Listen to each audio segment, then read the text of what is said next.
तर आपण पाहतो एकीकडे विरोधक विधान भवनाच्या पायरीवरती सरकारचा निषेध करतायत, तर दुसरीकडून त्याच भागातून मुख्यमंत्री एकनाथ शिंदे, देवेंद्र फडणवीस जात असल्याचं आपण या दृश्यांच्या माध्यमातून पाहू शकतो। त्यामुळे कुठेतरी सरकारमधले सत्ताधारी आणि त्याच्यासमोर विरोधक हे आमने सामने या निमित्तानं आल्याचं आपण या दृश्यांच्या माध्यमातून पाहिलेलं आहे। शेतकऱ्यांना कर्जमाफी मिळावी या मुद्द्यावरती विरोधक आक्रमक झालेले आहेत आणि पहिल्याच दिवशी शेतकऱ्यांचा मुद्दा विरोधकांनी उचलून धरल्याचं आपण या दृश्यांच्या माध्यमातून पाहू शकतो। आता मुख्यमंत्री आपण पाहतोय विधान भवनातल्या छत्रपती शिवाजी महाराज यांच्या पुतळ्यापर्यंत पोहोचलेले। सोबत आपण पाहतोय उपमुख्यमंत्री देवेंद्र फडणवीस आणि सरकारमधले महत्त्वाचे मंत्री सुद्धा आहेत। छत्रपती शिवाजी महाराज यांना हार घालून त्यांना अभिवादन करून त्यानंतर मात्र आजच्या या अधिवेशनाच्या पावसाळी अधिवेशनाच्या पहिल्या दिवसाला आता थोड्याच वेळात सुरुवात होतीये।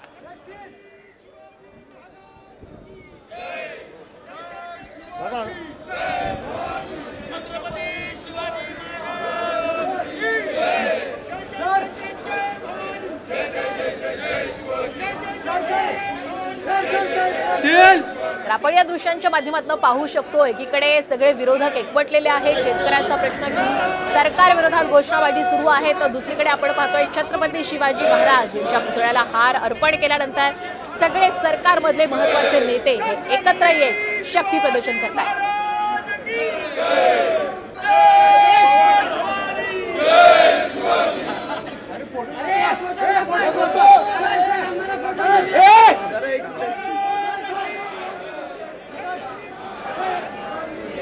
पावसाळी अधिवेशनाला आजपासून सुरुवात होती आणि अत्यंत महत्त्वाचा आजचा हा पहिला दिवस आहे। या दोन्ही दृश्यांच्या माध्यमातून पाहू शकतो एकीकडे विरोधक एकवटलेले आहेत, सरकार विरोधात घोषणाबाजी देत आहेत, तर दुसरीकडे सगळे सत्ताधारी एकत्र छत्रपती शिवाजी महाराज यांच्या पुतळ्याला त्यांनी हार अर्पण केलेला आहे आणि एकत्र छत्रपती शिवाजी महाराज की जय अशी घोषणाबाजी सुद्धा त्यांनी केलेली आहे। दोन्हीकडनं शक्ती प्रदर्शन या निमित्तानं होत असल्याचं आपण पाहू शकतो। लोकसभा निवडणुकीमध्ये आपण पाहिलं महाविकास आघाडीला घवघवीत यश मिळालेलं आहे, त्यामुळे यंदाच्या पावसाळी अधिवेशनामध्ये विरोधकांचा आवाज, विरोधकांचाच वर्चस्व पाहायला मिळू शकतो। आपण ज्या पद्धतीनं संसदेचं सुद्धा अधिवेशन सुरू आहे तिथे सुद्धा विरोधकांचा आवाज मजबूत झालेला आहे। इकडे मुंबईमध्ये सुद्धा महाराष्ट्रात विरोधक एकत्र येत त्यांचाच आवाज बुलंद करण्याचा प्रयत्न असणार आहे आणि ही महत्त्वाची दृष्ट विरोधक आणि सत्ताधारी आता आमने सामने आलेले आहेत। एकीकडे विरोधक सत्ताधाऱ्यांविरोधात घोषणाबाजी करतायत, तर दुसरीकडे सत्ताधारी हे एकत्र आलेले आहेत। छत्रपती शिवाजी महाराजांचा जयघोष केला जातोय आणि या माध्यमातून दोघांकडनं आता जोरदार शक्ती प्रदर्शन सुद्धा केलं जात आहे।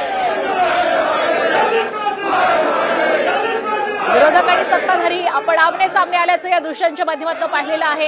एकीकडे विधान भवनाच्या पायरीवरती विरोधक एकवटलेले आहेत, सरकार विरोधात घोषणाबाजी करतायत आणि थोड्याच वेळापूर्वी आपण पाहिलं सगळे सत्ताधारी विरोधकांच्या समोर उभे होते। विधान पावसाळी अधिवेशनाच्या पहिल्या दिवसाला सुरुवात होतीये, मात्र या दृश्यांच्या माध्यमातून आपण पाहू शकतो यंदाचं पावसाळी अधिवेशन हे अत्यंत वादग्रस्त ठरण्याची शक्यता आहे, वादळी ठरण्याची शक्यता आहे। विधान भवनाच्या पायरीवरची ही दृश्य आपण पाहतोय, विरोधक एकत्र येत सरकारच्या विरोधात घोषणाबाजी करतायत। शेतकऱ्यांच्या मुद्द्यावरून घोषणाबाजी सध्या सुरू आहे, याशिवाय अनेक महत्त्वाचे मुद्दे आहेत। 13 जुलैपर्यंत हे पावसाळी अधिवेशन चालणार आहे। लोकसभा निवडणुकीनंतरचं हे पहिलं अधिवेशन आणि विधानसभा निवडणुकीच्या आधीचं हे महत्त्वाचं अधिवेशन असणार आहे। 13 जुलैपर्यंत